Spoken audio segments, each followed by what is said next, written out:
በስመ አብ ወወልድ ወመንፈስ ቅዱስ አሐዱ አምላክ አሜን። የእግዚአብሔር ቤተሰቦች የእናታችን የእመቤታችን የቅድስተ ቅዱሳን የንጽሕተ ንጹሐን የአስራትና የቃል ኪዳን ልጆች እስከ ሞቱ ድረስ በወደደንና ባፈቀረን በጌታችን በአምላካችን በመድኃኒታችን በኢየሱስ ክርስቶስ ፍጹም ሰላምታ ድምጽ ሰላም ላችኋለሁ። እንደምን ዋላችሁ? እንደምን ሰነበታችሁ? እንደምን ከረማችሁ? አሜን። ቸርነትና ምሕረት የባህሪውን አምላካችን ቅዱስ እግዚአብሔር ስሙ ለዘላለም የተመሰገነ ይሁን። ስትጾሙ እንደ ግብዞች አትጠውልጉ። የቅዱስ ማቴዎስ ወንጌል ምዕራፍ 6 ቁጥር 16 ይሄንን ኃይለ ቃል የተናገረው እነሆ ጌታችንና አምላካችን መድኃኒታችን ኢየሱስ ክርስቶስ ነው። ኢየሱስ ክርስቶስ ይሄንን ቃል ሲናገር በመመሪያ መልኩ ነው ያስተላለፈው። አንድ ሰው ሲጾም ምን ማድረግ እንዳለበት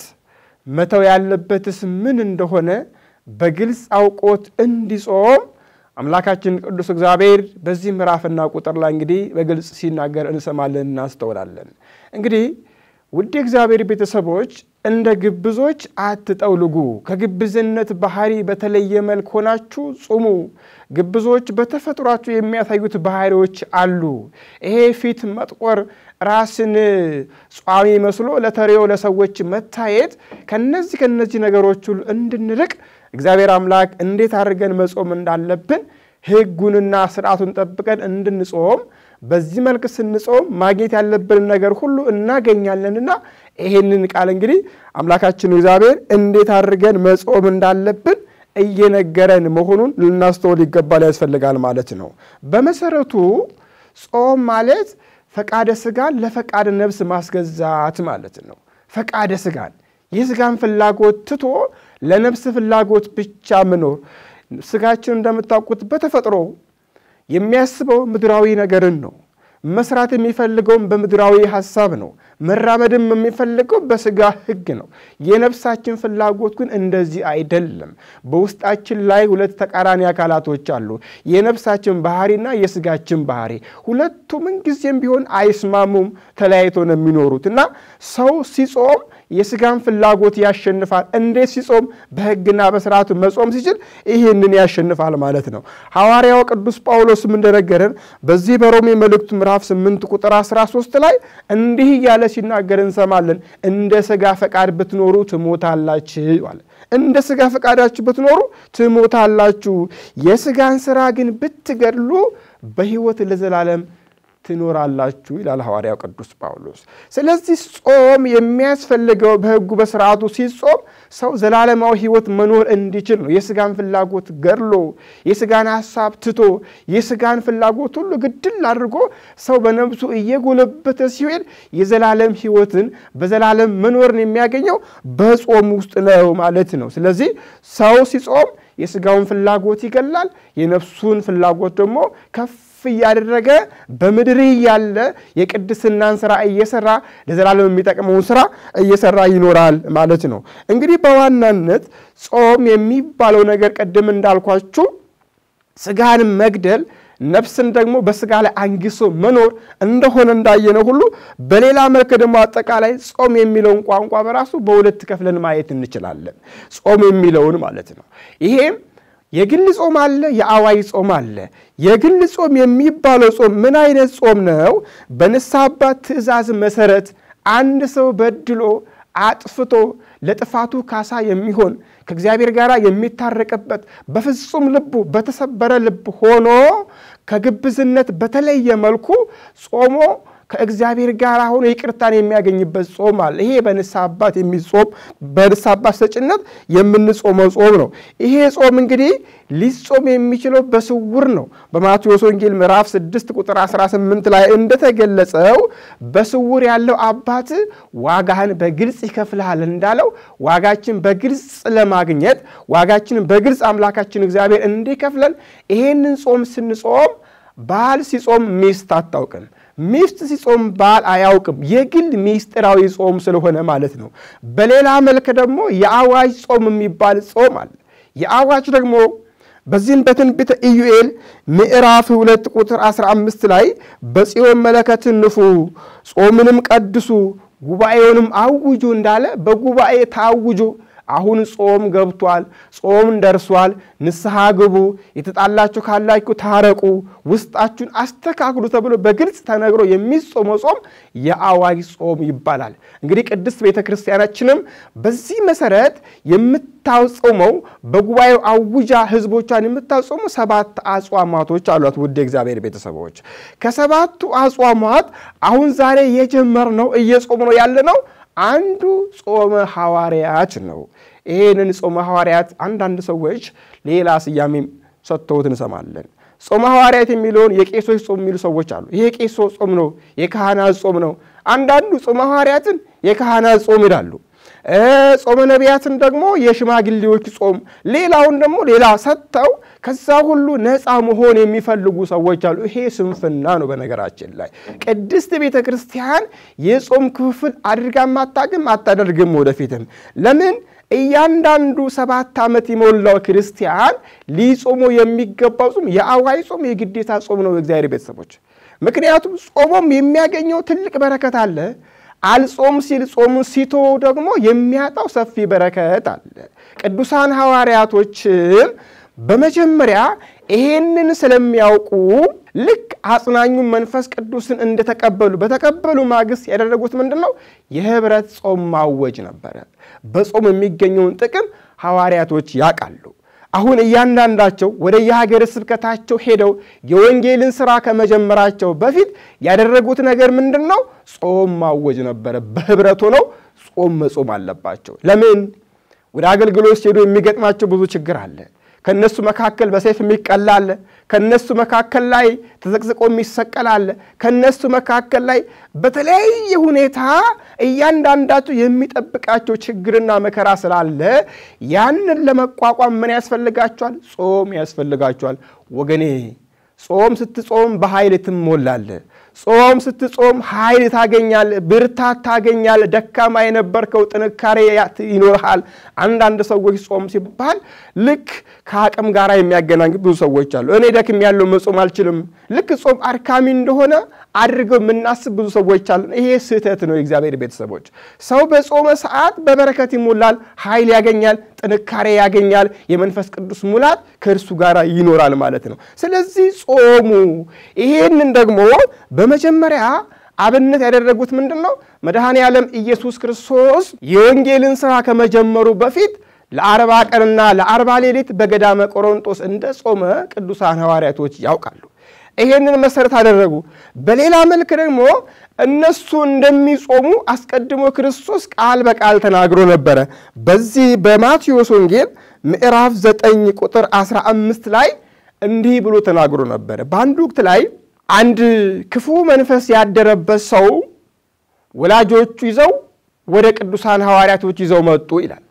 ከነሱ ጋር ጌታቸው አምላካችን መድኃኒታችን ኢየሱስ ክርስቶስ ከነሱ ጋር አልነበረም እንሱ ከነሱ ባልነበረበት ሰዓት በስጋ አሁን ይዘው መጡና አጋንንት ክፉ መንፈስ ስላለበት እንዲያስለቅቁላቸው ቅዱሳን ሐዋርያቶችን ጠየቋቸው ቅዱሳን ሐዋርያቶችም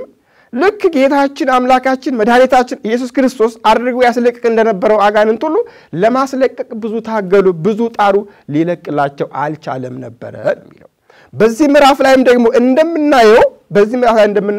እንዲህ ብሎ አስቀድሞ ክርስቶስ ተናግሮ ነበር እንዲህ ብሏቸው ነበር ሙሽራው ከነሱ ጋር ያለ ሚዜዎች ሊያዝኑ አይገባም ነገር ግን ሙሽራው ከነሱ የሚወሰድበት ወራት ይመጣል ያን ሰዓት ሁሉም ይጾማሉ ብሎ ክርስቶስ ተናግሮ ነበር አሁን ሙሽራ የተባለ መድኃኔ ዓለም ኢየሱስ ክርስቶስ ነው ክብርና ምስጋና አምልኮና ውዳሴ ለስሙ ይሁን እሱ ነው ሙሽራ የተባለ ሚዜዎች ደግሞ ይያላቸው ያለው ቅዱሳን ሐዋርያቶችን ነው እኔ ከናንተ ጋር ያለው መጾም አይተበቅባችሁም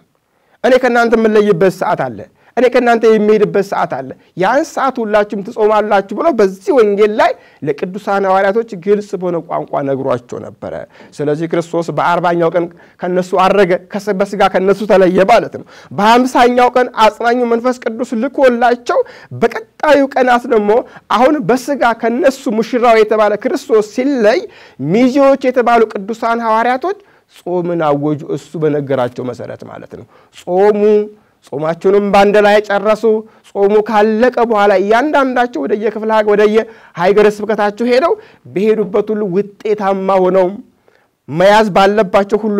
መረባቸውን ወንጌላቸውን ዘርግተው ብዙ ምእመንን ወደ ክርስትናው አምጥተው ወንጌልን ታጥቀው የክርስቶስ ስም ይዘው ያለ ፍርሃት በነገሥታቱ ፊት እየቆሙ ክርስቶስን ሰብከዋል ከመሾዲ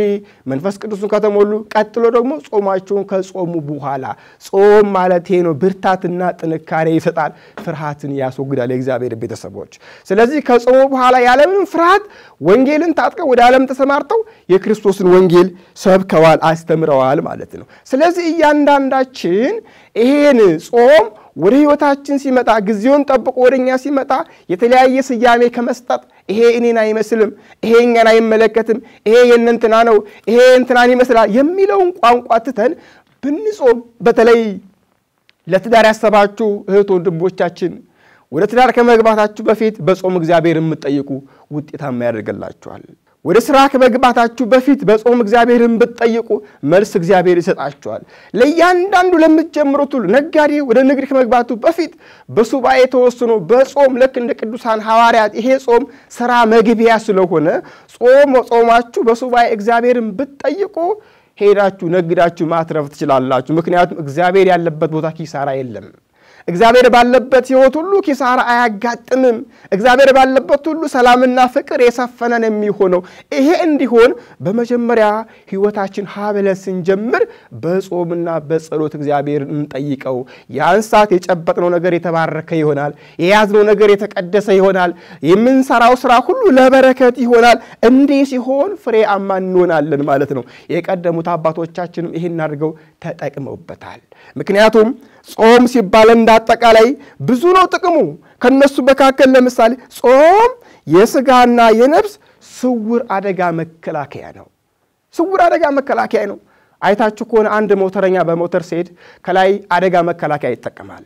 አንዱ ወታደር ወደ ጦርነት ሲገባ አደጋ መከላከያ ይከላከላል አደጋ መከላከያ ይጠቀማል ለኛ ለክርስቲያኖችም በመድር ላይ ያለን 24 ሰዓት አጋንንት ስለሚዋጋ ከዚህ አጋንንት ነፃ ለመሆን ይሄንን አጋንንት ለማሸነፍ አደጋ መከላከያ ልንጠቀም ያስፈልጋል የኛ አደጋ መከላከያችን ጾም ነው እግዚአብሔር ቤተሰቦች የሚጾም ሰው በአጋንንት መውደቅ አይችልም አጋንንትን ያሸንፋል አደጋ መከላከያችን ጾም ስለሆነ በገዛ ፈቃዳችን በዘገዛ ፍላጎታችን ግን አደጋ መከላከያችን አዙረን ጥለን ለምን ተጎዳው ለምን እንደሆንኩ ማለት አንችልም መያዝ ያለብን የጦርቃችን ጾምና ጸሎት ስንታጠቅ አጋንንትን ማሸነፍ እንችላለን ይሄን አድርገን አጋንንትን እንድናሸንፍ እያሸበረ ያለው መንፈስ ብሎም በሀገራችን በመካከላችን ላይ ሰላም እንዳናገኝ እንድናጣ ያደረገ የሚያታገለን መንፈስ ሁሉ እግዚአብሔር አምላክ ጾማችን ተቀብሎ ከሁላችን ላይ እንዲያርቅልን መልካምና ቅዱስ ፈቃዱ ይሁንልን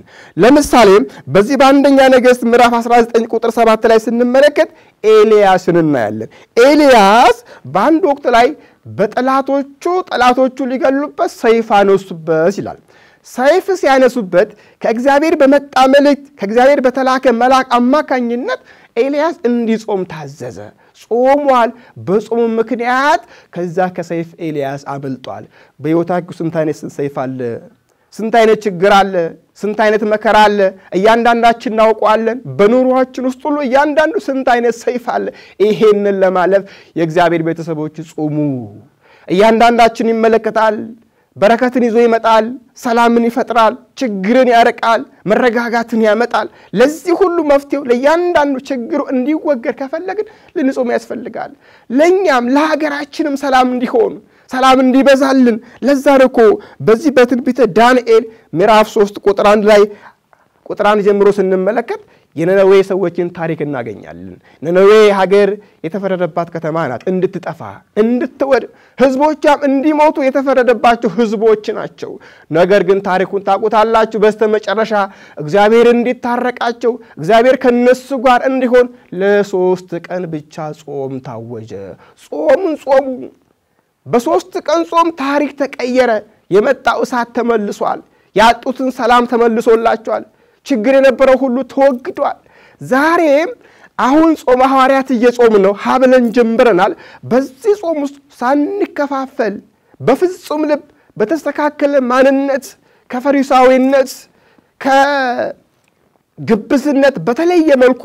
ስንጾም ከኛም አልፎ ለሀገር ለወገን እንተርፋለን ለሀገር ለወገን በረከት እንሆናለን ለዛ ነው ሊቁ ቅዱስ ዮሐንስ አፈወርቅ እንዲህ ይላል የሚጾም ሰው እሳትን ይተፋል ይላል እሳትን ይተፋል ስለዚህ አጋንንት ወደሱ አይቀርቡም አጋንንት ከሱ ይርቃሉ የሚተፋው እሳት ነው ለሱ አይታወቀውም የሚተፋው በረከት ነው ሰላምን ይፈጥራል የሚናገረው ሁሉ